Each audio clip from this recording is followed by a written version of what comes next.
episode 3 of our podcast. We're talking about hormones, specifically cortisol, which is your stress hormone. This is going to be from the book, The Women's Guide to Healthy Hormones. It's a wonderful book. I highly recommend it. I did a blog about it and some videos a while back. But it's just a good thing because I know a lot of people have questions on it, just to constantly bring up and have the conversation about. So stress or cortisol can wreak havoc on our bodies.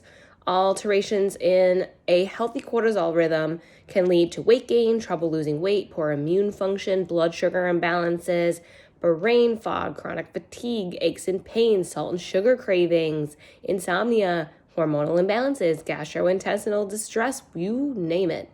Cortisol and adrenal imbalance are the biggest demons to your health, happiness, and well-being.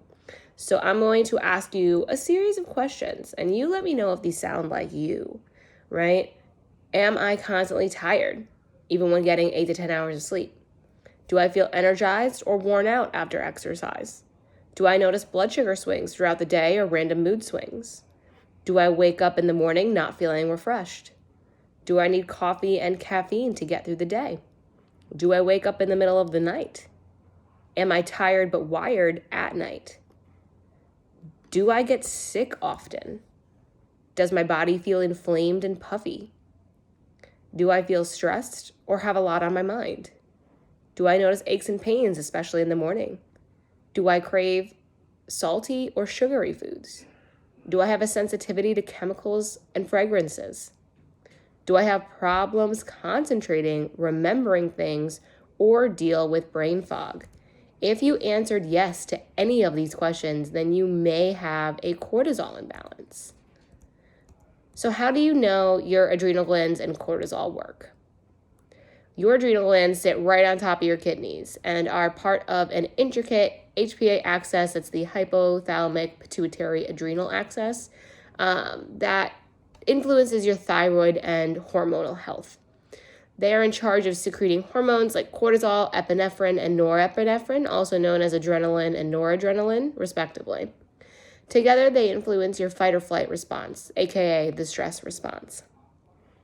The hard truth is that your body can't distinguish between types of stress, whether it's physical, mental, or environmental. To your body, stress is stress.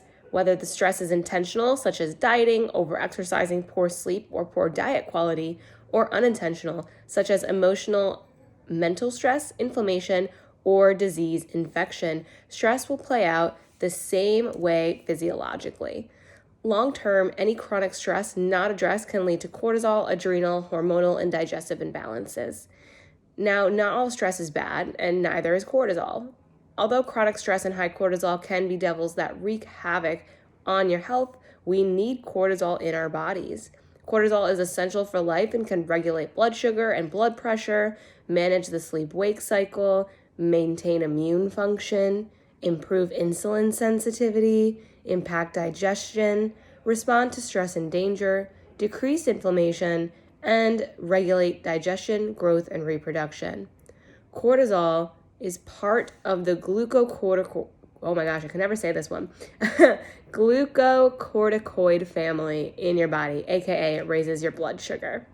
This is important because it helps to increase glucose levels and release them from the liver in times of stress and starvation when glucose is needed. Your body thrives on glucose. Ever have a terribly rough workout or go hours without eating?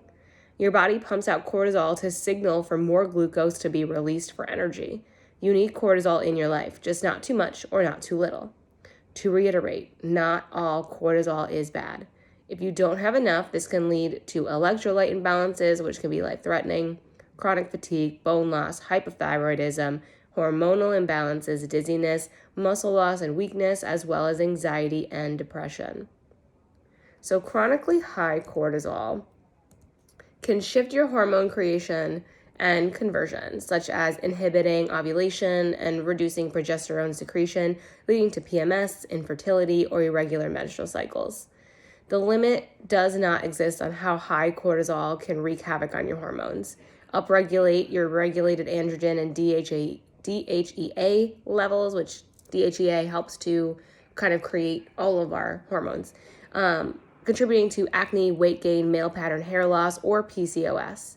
It can impair your thyroid hormone conversion, reducing the amount that is able to be utilized by the cell.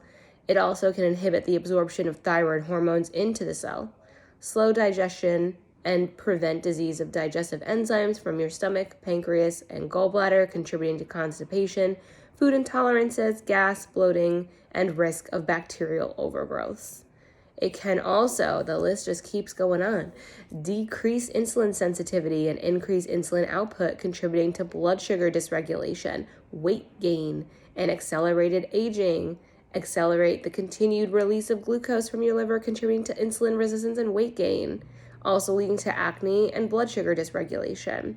It can decrease your immunity and increase risk of illness and infection, causing you to get sick often or decrease your ability to fight illnesses.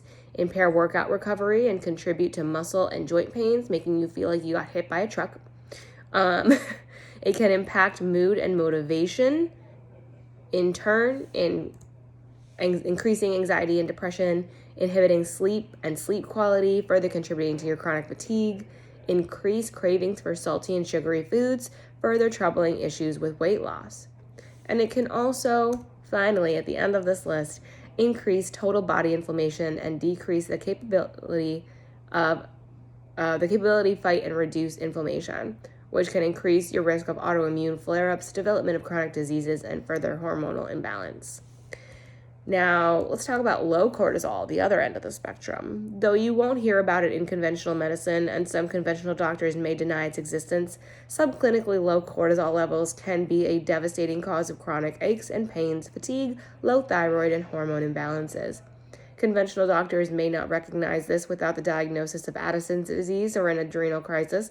However, what the author calls subclinical hypercorticolism is real and can be crippling.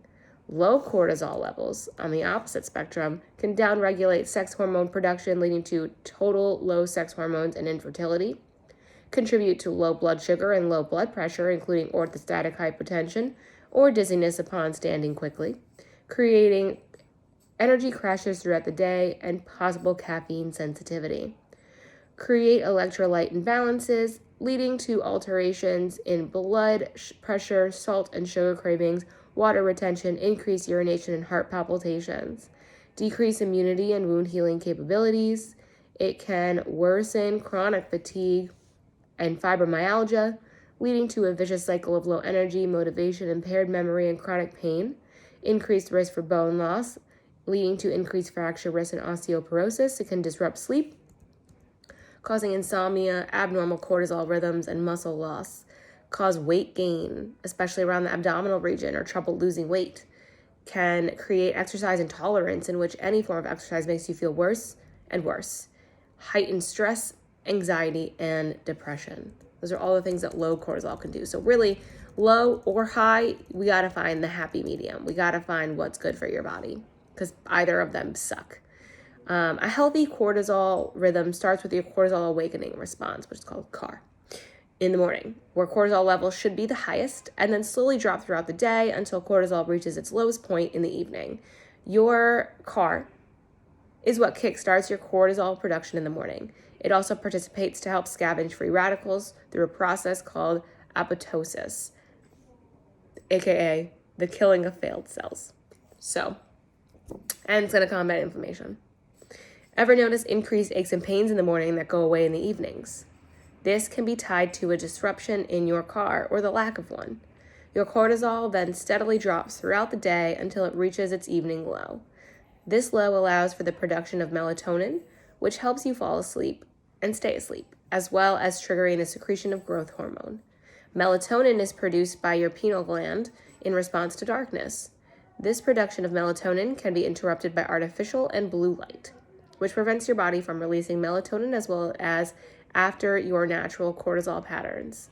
Symptoms of low melatonin include insomnia, chronic fatigue, poor immunity, constipation, increased appetite, weight gain, and mood instability. So we're going to go through just kind of cortisol phases 101. There are 4 different stages here that we're going to end with. Stage 1 is kind of,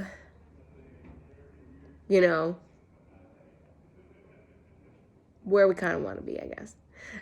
Your boss. you're getting the job done, you're high on life, adrenaline kicks in, and some feel the Energizer Bunny effect.